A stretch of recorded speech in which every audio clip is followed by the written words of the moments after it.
사랑의 주님, 12월 첫날의 문을 엽니다. 참으로 어렵고 힘들었던 올 한 해도 어느덧 마지막 달이 되었습니다. 코로나19라는 선명한 자국을 남긴 한 해가 저물어가고 있습니다. 과거와는 다른 일상의 한 해였기에 후회도 많고 아쉬움도 큽니다. 그러나 주님, 그럼에도 불구하고 우리가 한 해의 마지막을 그저 허망하거나 쓸쓸하게 맞이하지 않는 이유는 우리에게는 주님이 계시기 때문입니다. 다시 오실 주님, 우리를 구원하시기 위해 달려오고 계시는 주님을 대망하기 때문입니다. 그리고 오늘 우리에게 주어진 일들이 하나님의 크신 선하신 섭리 가운데 있음을 믿기 때문입니다. 하나님, 오늘 하루도 이 믿음으로 충만한 하루를 살게 하여 주시옵소서. 주님, 기다림으로 가득 찬 이 땅을 바라봅니다. 수능 시험의 위태로운 시간이 무사히 지나가기를 원하는 수험생과 부모님이 있습니다. 취직을 꿈꾸며 기다리는 이들이 있습니다. 좋은 배우자를 기다리며 기도하는 청년들이 있습니다. 몸속에서 자라나는 아기를 품은 채 설레는 마음으로 아기를 기다리는 임산부도 있습니다. 멀리 떠난 자식의 소식을 기다리며 자녀를 위해 기도하는 이들도 있습니다. 70년이 넘도록 닫혀있는 북한 땅 바라보며 통인의 날 손꼽아 기다리는 이제 노인이 된 이산 가족들도 있습니다. 하나님, 이처럼 수없이 많은 기다림이 우리의 인생의 강에 굽이굽이 흐르고 있습니다. 아버지 하나님, 우리가 이 기다림 속에서 지치지 않게 하시고 주님을 향한 믿음이 약해지지 않게 하여 주시옵소서. 연약한 인간입니다. 기다리는 것들이 무르익게 하시고 기다리는 것들이 다가오게 하시옵소서. 너무 많이 기다리지 않게 하시고 함께 하시는 주님을 느끼며 살게 하여 주시옵소서. 사랑이 많으신 하나님, 우리의 인생길을 돌이켜보니 정말 주님은 언제나 우리와 동행해 주셨습니다. 주님을 기다린다고 하였지만 실은 주님은 이미 내 옆에 와 계셨고 우리의 마음을 살펴주셨고 필요한 것을 모두 공급해 주셨습니다. 우리가 주님을 기다리고 있다고 생각했는데 다시 생각하니 주님께서 우리를 기다리고 계셨음을 깨닫습니다. 주님께서 우리를 먼저 기다려주시고 사랑해 주셨습니다. 집을 나간 탕자를 기다리시는 아버지처럼 주님께서 우리를 기다리고 계심을 다시 알게 하시고 주님께로 우리의 발걸음을 옮기는 은혜로운 오늘이 되게 하여 주시옵소서. 예수님의 강림을 기다리는 대림절입니다. 기다리실 뿐만 아니라 우리를 향해 달려오시는 강림하시는 주님의 은혜를 깊이 깨닫게 하여 주시옵소서. 주님께서 우리를 구원하러 오심을 믿고 알기에 담대하게 오늘을 살 수 있습니다. 하나님, 그러하기에 우리로 또한 주신 은혜 기억하며 나누는 자들이 되게 하여 주시옵소서. 주님의 빛이 닿지 못한 영혼에게 생명의 복음을 전하는 통로가 되게 하여 주시옵소서. 육체의 모든 한계를 몸소 짊어지셨던 주님의 사랑을 따라 가난하고 몸이 아픈 이웃에게 도움을 베풀게 하여 주시옵소서. 배우게 하신 귀한 것들 나누며 함께 알아가는 유익한 또한 맛보게 하여 주시옵소서. 한 사람 한 사람에게 베풀어 주신 주님의 귀한 달란트가 가정과 교회 일터에서 아름답게 쓰임받게 하여 주시옵소서. 이를 위해 달란트를 겸손하게 사용하는 지혜를 허락하여 주셔서 우리의 나눔이 교만이 되지 않게 하여 주시옵소서. 우리에게 볼 수 있는 눈과 들을 수 있는 귀, 말할 수 있는 입술을 주셨사오니 아름답고 선한 것들을 눈과 귀로 담으며 전하게 하시옵소서. 그리하여 창조주 하나님을 함께 느끼며 그 위대하심을 다 같이 예배하는 자들로 살게 하여 주시옵소서. 하나님, 소망교회를 위하여 기도합니다. 어제 저녁 소망교회 연말 당회가 열렸습니다. 귀한 동역자들을 주님께서 보내어 주셔서 하나님께서 사랑하시는 소망교회를 한 해 동안 잘 섬길 수 있게 하여 주셔서 감사합니다. 서로 사랑하며 존중하며 주님께서 주신 사명을 잘 감당하게 하셨으니 감사합니다. 내년을 위한 계획들도 세우고 일할 일꾼들도 정하였습니다. 주님, 모두가 다 한 마음이 되게 하시고 받아든 직분을 하나님께서 주시는 사명으로 알고 충성케 하옵소서. 장로님들과 목사님들 한 분 한 분의 건강을 지켜주시고 가정을 보호하여 주시며 사업의 복을 내려 주시옵소서. 주님께 충성함으로 얻는 기쁨과 은혜가 충만케 하여 주시옵소서. 내년에 주님의 사역에 함께할 신임 권사님들과 신임 집사님들도 세웁니다. 하나님께서 새롭게 헌신하는 모든 직분자들에게 자원하는 마음과 기쁨을 주시고 하나님께서 적당한 은사를 내려 주시옵소서. 주님을 향한 봉사를 통하여 얻게 되는 하나님의 은혜를 가득 누리게 하여 주시옵소서. 소망의 성도들을 위해 기도합니다. 지난주에 대학교 총장으로 선출되어 막중한 임무를 맡게 된 성도님이 있습니다. 하나님의 마음에 합하여 세우신 종임을 믿습니다. 큰 일을 감당하기에 넉넉한 지혜 주시고 건강을 허락하여 주시옵소서. 산적한 많은 학교의 문제들을 처리할 때마다 하나님께서 함께하여 주시옵소서. 학교의 문제를 놓고 기도할 때마다 기도의 응답을 받게 하시고 주님의 인도하심을 항상 경험케 하여 주시옵소서. 어제 조직 검사를 받고 결과를 기다리는 성도님을 위해 기도합니다. 건강에 대한 염려로 불안함이 있지만 하나님께서 지금까지 인도하여 주신 삶의 여정을 돌아보며 도리어 감사한 마음을 갖습니다. 하나님께서 사랑하는 성도님의 아픈 곳을 치유하여 주시고 좋은 결과를 얻게 하여 주시옵소서. 도리어 이번 기회가 건강을 다시 찾는 좋은 계기가 되게 하시고 더 주님과 가까워지는 복된 시간이 되게 하여 주시옵소서. 가족들의 마음도 하나로 묶어 주셔서 사랑이 더욱 깊어지게 하여 주시옵소서. 주님, 주실 말씀 오늘도 기다립니다. 성령께서 친히 임재하여 주셔서 우리의 심령이 주님의 말씀이 머무는 거룩한 지성소가 되게 하여 주시옵소서. 예수 그리스도의 이름으로 기도드리옵나이다. 아멘.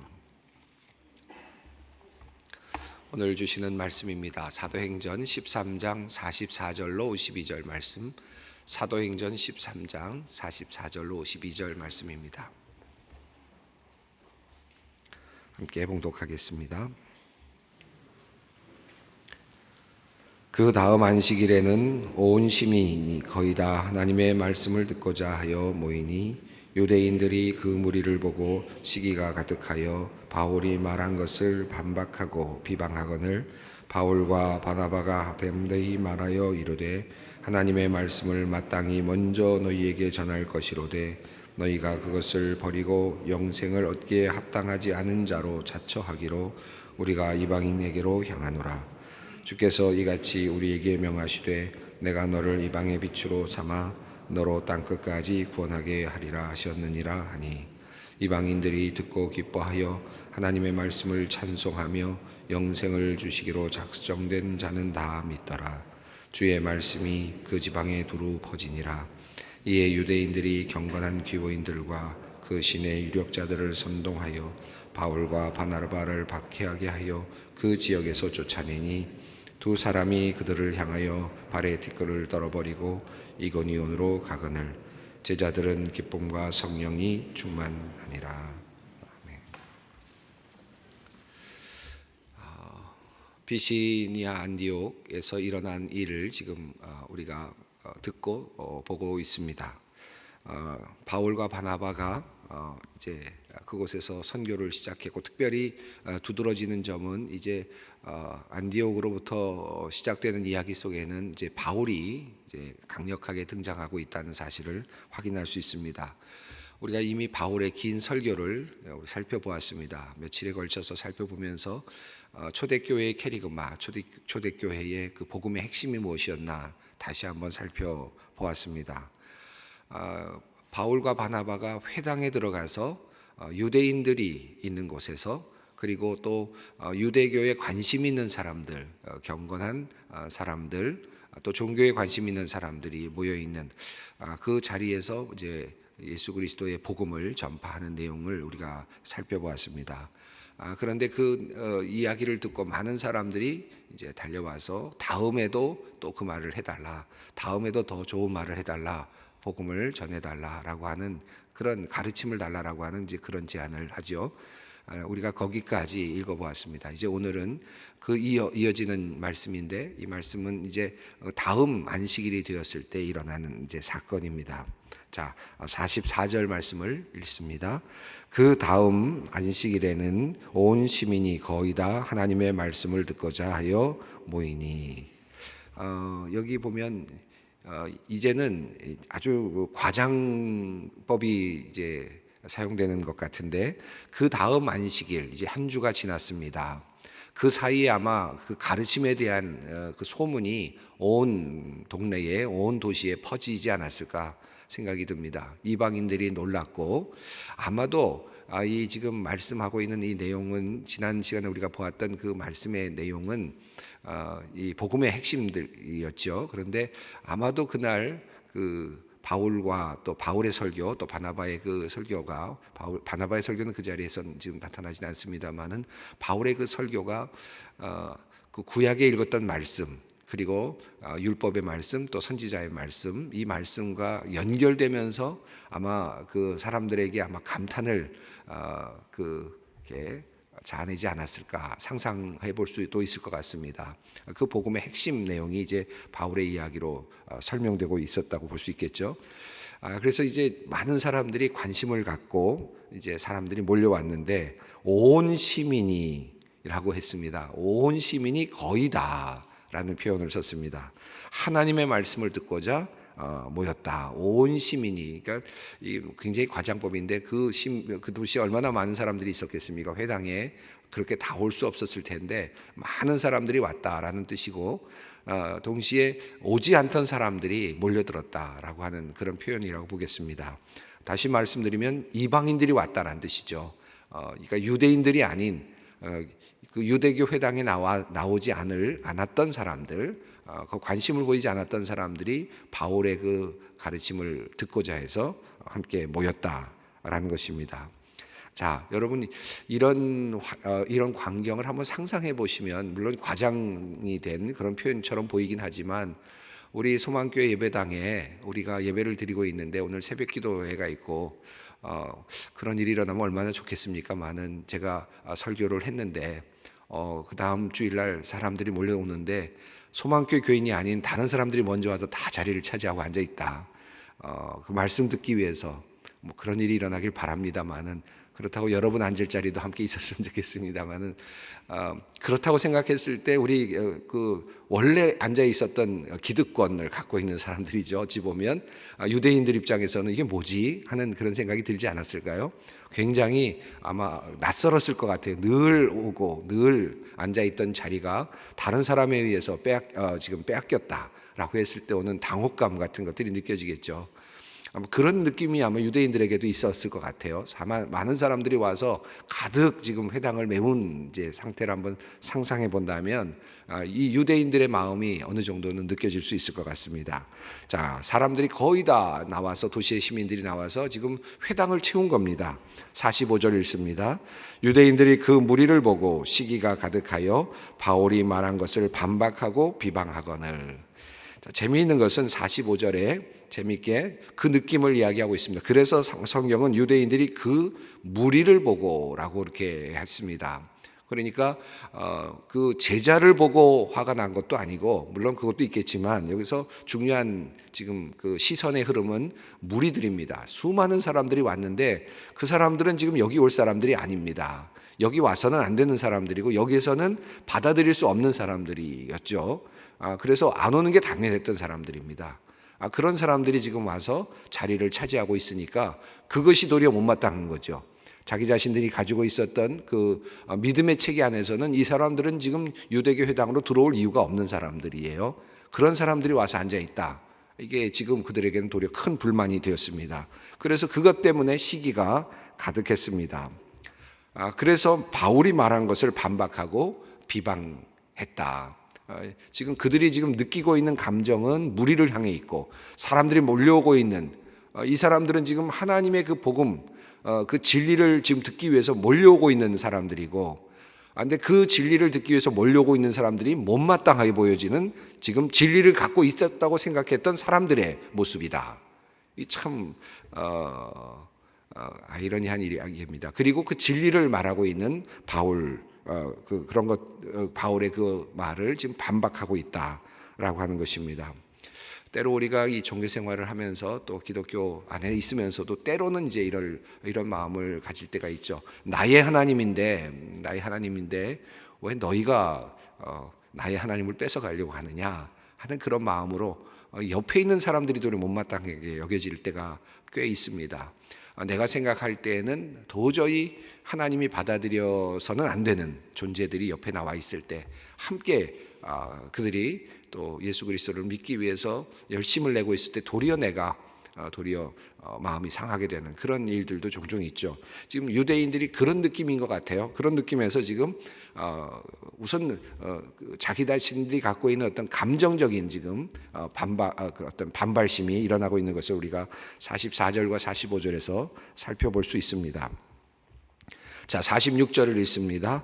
바울과 바나바가 담대히 말하여 이르되 하나님의 말씀을 마땅히 먼저 너희에게 전할 것이로되 너희가 그것을 버리고 영생을 얻기에 합당하지 않은 자로 자처하기로 우리가 이방인에게로 향하노라. 이 46절에서 아하라는 것을 우리가 알 수 있는데, 이고니온 우리 안디옥으로 가서 안디옥에서 그들이 회당으로 들어갔다. 회당이 가장 이야기를 할 수 있고 복음을 전할 수 있는 좋은 곳이었다라고도 볼 수 있지만, 그러나 이 회당으로 들어갔다는 그런 그 이야기 속에서 우리는 유대인들에게 먼저 이들이 복음을 전하려고 했구나 하는 것을 우리가 알 수 있었잖아요. 근데 원래 이방인들을 위해서 지금 복음의 사도로 선택된 거 아니었는가 하는 그런 하나의 그 두 가지 감정이 일어났었는데, 여기서 이제 그래서 그랬구나 하는 사실을 알 수 있습니다. 지금 이 이야기의 흐름에서 중요한 부분은 무엇이냐 하면, 바울과 바나바가 제일 먼저 사실은 유대인에게 찾아갔다. 이방 지역이었지만 유대인에게도 먼저 찾아갔다. 그 당위성을 먼저 얘기하는 겁니다. 그들이 결코 이방인들에게 먼저 간 것이 아니라 우선 가야 될 사람들을 먼저 찾아갔다. 유대인들을 먼저 찾아갔다 하는 사실을 성경이 빼놓지 않는 거죠. 지금 그 사실을 보여주고 있습니다. 그래서 바울과 바나바가 담대히 말합니다. 하나님의 말씀을 마땅히 너희에게 먼저 전할 것이로되, 그리고 이미 와서 그곳에서 하나님의 말씀을 증거했습니다. 먼저 주신 것이 은혜지요. 이미 하나님의 말씀을 받고 그것을 예수 그리스도를 믿으면 되는 것이죠. 그런데 그들은 도리어 예수 그리스도를 믿는 그 믿음에서 벗어나서 도리어 그 믿음에 대한 것을 보면서 믿는 다른 사람들을 보면서 시기하고 또 비방하고 있다 하는 것입니다. 그래서 이제 그들이 이 환경 속에서 다른 이제 이방인에게로 복음을 전할 수 있는 그런 당위성을 발견하게 되는 것입니다. 그것을 버리고 영생을 얻기에 합당하지 않은 자로 자처하기로 우리가 이방인에게로 향하노라. 바울과 바나바가 이방인에게로 향한 그 이유는 하나님께서 먼저 너희가 그곳으로 가라라고 하는 말씀을 주시기도 했지만, 그러나 바울과 바나바는 그럼에도 불구하고 유대인들을 향하고 있습니다. 그럼에도 불구하고 유대인을 향하고 있지만 유대인들이 지금 그것을 받아들이지 않는 것을 보면서 이제 내가 이방인에게로 향하여야 되는 이제 이유를 다시 한번 확인하게 되는 거죠. 환경적으로 우리가 깨닫게 됩니다. 47절이 그것을 다시 확인시켜 줍니다. 읽습니다. 주께서 이같이 우리에게 명하시되 내가 너를 이방의 빛으로 삼아 너로 땅 끝까지 구원하게 하리라 하셨느니라 하니. 이 말씀은 이사야서 49장에 있는 말씀입니다. 49장 6절 있는 말씀인데요. 제가 이 말씀을 읽어보겠습니다. 그가 이르시되 내가 나의 종이 되어 야곱의 지파들을 일으키며 이스라엘 중에 보존된 자를 돌아오게 할 것은 매우 쉬운 일이라. 내가 또 너를 이방의 빛으로 삼아 나의 구원을 베풀어서 땅 끝까지 이르게 하리라. 이사야를 통하여서 주신 말씀입니다. 이것은 이스라엘 백성들을 지금 지칭하면서 주시는 말씀이었습니다. 그래서 이 첫 번째 대상은 이사야서가 말하고 있는 그 첫 번째 대상은 이스라엘이 그렇게 될 것이다. 그리고 너희가 이스라엘 민족만 그 민족만 구원받는 것, 그 야곱의 지파들만 일어나는 것, 그것은 쉬운 일이다. 너희 지파 안에서만 일어난 것은 쉬운 일인데 이제 이것이 너를 세워서 이방의 빛으로 세우겠다라고 하는 말씀. 이스라엘을 이제 이방의 빛으로 세우겠다.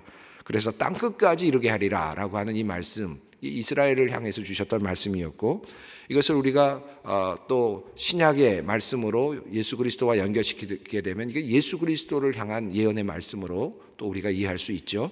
자, 그런데 바울은 이 말씀을 어떻게 이해하느냐 하면 이제 자기 자신에게 주시는 말씀으로, 바울과 바나바는 이제는 이것을 자기 자신에게 주시는 말씀으로 이제 받습니다. 근데 이것을 자기 자신에게 주시는 말씀으로 받는 것은 어떻게 되는 것이냐 하면 환경입니다.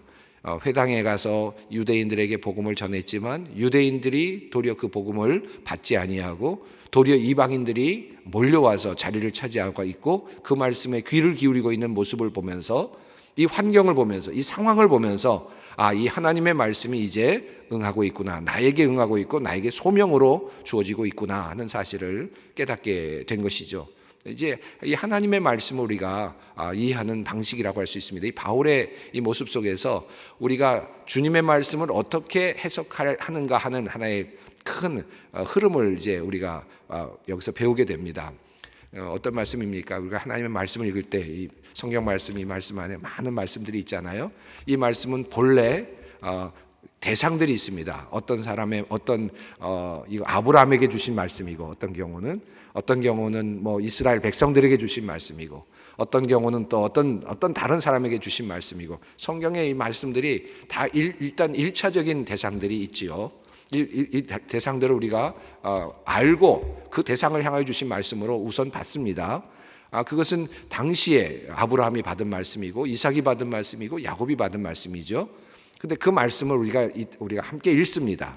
읽으면서 이 말씀이 이제 나에게 주시는 말씀으로 받는 겁니다. 그래서 너를 이방의 빛으로 세우리라 하는 이 말씀이 그때는 이스라엘을 향한 말씀이었고, 또 이 말씀은 예수 그리스도를 예언하는 말씀으로 주어진 것이지만 동시에 오늘 나에게 또 주시는 하나님의 명령으로 받는 겁니다. 이것이 우리가 성경 말씀을 받는 그 성경 말씀을 묵상하는 하나의 방식이라고 할 수 있습니다. 그러면 이방인의 빛으로 나를 세우신다는 것은 무슨 말씀인가? 그냥 지나가는 의미로 그냥 보는 것이 아니라 나의 환경 속에서, 내가 처한 이 상황 속에서 이 말씀이 해석될 때, 이 말씀이 이 말씀이구나 라고 하는 나의 삶 속에서 그것이 다시 재해석될 때 그것이 나의 말씀, 나에게 주시는 하나님의 말씀으로 받아들여지게 되는 것이죠. 그래서 사도 바울과 바나바는 이제 유대인들이 회당에서 예수 그리스도의 복음을 거부하고 도리어 방해하고 있는 모습을 보면서 이제, 그리고 이방인들이 몰려오고 있는 모습을 보면서 이제 이방인의 빛으로 너를 삼아서 구원하겠다 라고 하는 이 말씀이 이제 나에게 주어진 말씀으로 이제 자기 자신에게 주신 하나의 소명으로 받아들입니다. 자, 48절 읽습니다. 이방인들이 듣고 기뻐하여 하나님의 말씀을 찬송하며 영생을 주시기로 작정된 자는 다 믿더라. 이제 드디어 이방인들에게 이 말씀이 복음이 되기 시작했습니다. 이 복음의 말씀, 그러니까 예수 그리스도를 통하여 우리가 죄 사함을 받게 되었다. 예수 그리스도를 통하여 우리가 하나님과 화목하게 되었다 라고 하는, 예수를 믿기만 하면 멸망하지 않는다라고 하는 이 말씀이 이방인들에게 희망의 말씀이 되기 시작한 것이죠. 유대인들만 믿는 이제 그 하나님이 아니라 나에게까지도 이 하나님이 열린다라고 하는 것에서 오는 희열, 이런 기쁨이 있었다고 할 수 있겠습니다. 이방인들이 이 말씀을 듣고 기뻐하고 하나님의 말씀을 찬송하며 영생을 주시기로 작정된 자는 다 믿더라. 이 말씀이 참 재미있지 않아요? 이미 하나님께서 예정하신 사람들은 이미 그 자리에서 예수 그리스도를 받아들였다. 스스로 인간이 다가오는 것 같지만 실제로는 이 말씀 이 일의 모든 일의 배후에는 누가 계시다는 뜻입니까? 하나님께서 계셨다라고 하는 사실입니다. 이 말씀은 좀 더 드리고 싶은 말씀이 많지만 간단하게 말씀드리면 바울과 바나바는 말씀을 증거했죠. 그런데 이미 하나님께서는 그 말씀을 들을 사람들을 준비시켜 놓고 계셨다는 뜻이죠. 그리고 예정하고 계셨다. 그래서 그 말씀의 자리에서 함께 부딪히자 그들이 반응했다는 것이죠. 그러므로 말씀을 증거하는 사람들, 복음을 전파하는 사람들은 하나님께서 어떻게 준비하셨는지를 모르기 때문에 우리가 최선을 다하는 것이죠. 우리 여러분께서 우리가 복음을 전파하실 때, 전도하실 때도 마찬가지입니다. 저 사람이 다 준비됐나? 이제 마음이 열렸나? 다 내가 살펴보고 들어갈 만한가? 내가 다 살펴보고 하는 것이 아니라 그저 하나님의 말씀을 전파하고 복음을 전파합니다. 전도합니다. 그런데 이미 하나님께서 예정하신 사람은 이미 마음이 열리도록 준비시켜 놓고 계시는 것을 우리가 전도의 자리에서 자주 경험하게 됩니다. 오늘 이 본문 속에서도 그 모습을 확인하게 됩니다. 49절 읽습니다. 주의 말씀이 그 지방에 두루 퍼지니라. 주님의 말씀이 이제 온 비시디아 안디옥에 퍼져가고 있습니다. 50절 읽습니다. 이에 유대인들이 경건한 귀부인들과 그 신의 유력자들을 선동하여 바울과 바나바를 박해하게 하여 그 지역에서 쫓아내니. 이 50절이 참 또 재미있는데요. 여기 보면 유대인들이 경건한 귀부인들과 신의 유력자들을 선동했다라고 이렇게 되어 있습니다. 여기서 갑자기 왜 귀부인인가? 번역이 그렇게 나오니까 귀부인이 또 왜 갑자기 나왔나 이렇게 느껴지실 텐데 이 내용을 보면 여성으로서의 기득권자, 남성으로서의 기득권자, 높은 위치에 있는 사람들, 남녀를 이야기합니다. 그러니까 이것을 하나로 묶으면은 그 지역에 살고 있었던 기득권을 가지고 있는 사람들, 높은 위치에 있는 사람들, 이 사람들을 선동했다라는 것이죠. 유대인들이 선동했다. 무엇으로 선동했을까요? 당신들의 가지고 있는 그 기득권, 가지고 있는 그런 것들이 침해당할 수 있다라고 하는 그런 것을 가지고 선동했다고 볼 수 있겠죠. 그래서 그들이 도리어 힘을 가진 사람들이었으니까 바나바와 바울을 박해하게 되었고 그들을 결국은 힘으로 권력으로 쫓아내는 거죠. 그래서 이 귀부인들과 높은 자들은 힘도 가지고 있고 재산도 가지고 있고 또 자기가 가지고 있는 많은 기득권들이 있는데 그것을 가지고 이제 바울과 바나바를 쫓아내었다는 것입니다. 이 복음의 그 상황 속에서 이런 일들이 많이 일어납니다. 근데 한번 생각해 보세요. 이 생명의 말씀이라고 하는 것과 지금 내가 이 땅에서 가지고 있는 기득권 어느 것이 더 중요합니까? 근데 때로는 우리가 이 기득권이라고 하는 것, 내가 가지고 있는 어떤 기본적인 그 힘, 이런 것들이 침해받는 것 때문에 생명의 말씀을 놓칠 때가 있습니다. 그리고 또 나의 기득권을 지키기 위해서 생명의 말씀을 거부하는 그런 경우들도 있습니다. 우리가 그 복음 앞에 더 쓰는 것이 중요하지, 내가 가지고 있는 어떤 힘과 이것을 유지하는 이것은 이 땅에서 일어나는 아주 잠시의 우리의 하나의 그 힘이라고 할 수 있는데 생명의 말씀을 놓치는 것이 도리어 큰 아쉬움이고 또 손해다라는 것을 우리가 확인할 수 있습니다. 51절과 52절 읽습니다. 두 사람이 그들을 향하여 발에 티끌을 떨어버리고 이고니온으로 가거늘 제자들은 기쁨과 성령이 충만하니라. 쫓겨났는데 제자들은 기쁨과 성령이 충만했다. 플레로라고 하는 단어가 사용됐는데 플레레스로와 같은 뜻으로 사용되는, 그러니까 인격적으로 가득 찼다, 그런 뜻입니다. 기쁨과 성령이 아주 가득 차올랐다. 순간적이 아니라 아주 꾸준하게 인격적으로 차올라 있었다. 그래서 그들은 기쁨, 성령으로 가득 찬 상태에서 살아갈 수 있었다 하는 것입니다. 이고니온으로 이제 그들이 가게 되었습니다. 내일 우리가 공부할 때는 이고니온의 그 위치도 한번 지도를 통해서 한번 살펴보도록 하겠습니다. 오늘 이 말씀 붙들고 또 기도의 자리로 함께 나아가겠습니다. 하늘에 계신 우리 아버지, 아버지의 이름을 거룩하게 하시며 아버지의 나라가 오게 하시며 아버지의 뜻이 하늘에서와 같이 땅에서도 이루어지게 하소서. 오늘 우리에게 일용할 양식을 주시고 우리가 우리에게 잘못한 사람을 용서하여 준 것 같이 우리 죄를 용서하여 주시고 우리를 시험에 빠지지 않게 하시고 악에서 구하소서. 나라와 권능과 영광이 영원히 아버지의 것입니다.